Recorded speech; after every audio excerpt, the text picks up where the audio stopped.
Ia ora tātou. Greetings everyone and welcome to this presentation on an Indigenous contribution to the history of diffraction. So Nauru whenua is a type of diffractive wave pattern that is caused by current downstream of an island and known by traditional non-instrument navigators.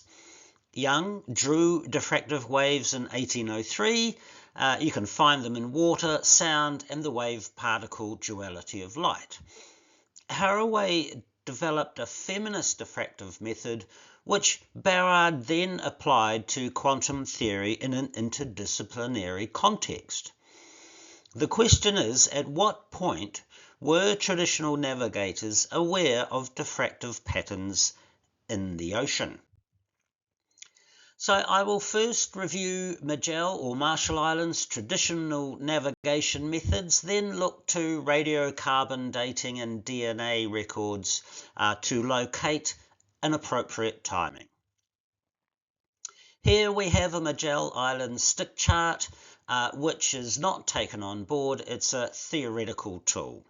But basically, if you are sailing from the island at bottom or south, up to the one at north, and you have a current coming from the right hand side or the east, then you'll need to sail like this, which is to say you sail into the current and then the current will push you back to the island.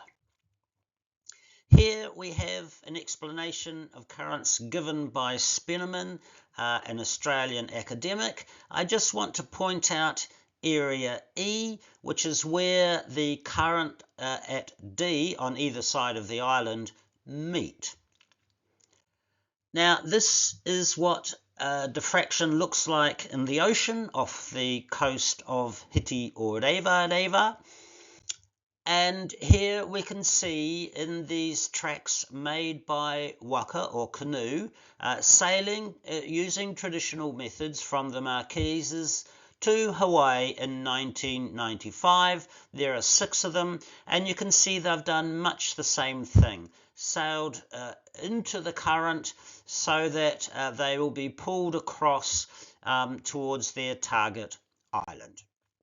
Here's Young's well-known drawing of diffraction in water, and here we can see diffraction in a rather well-known diagram on wave-particle duality. Let's now see if we can use radiocarbon dating to establish a time frame for when navigators must have known about Nauru whenua diffractive wave patterns. If we pay attention to the dark blue lines, we can, which are class 1 samples, the most reliable, we can see that the authors concluded that dispersal continued in one major pulse from around 1190 to 1290. If we look into the Native American and Polynesian gene flow record, we can see here this quite bright pink or magenta color indicates interaction between people of the South Marquesas and the Zapotec in current-day Guatemala in 1150 of the Common Era. And as you can see, between 1150 and 1380, there were multiple contacts, in particular with Colombia 3 times in the DNA record over that period. So what are the results?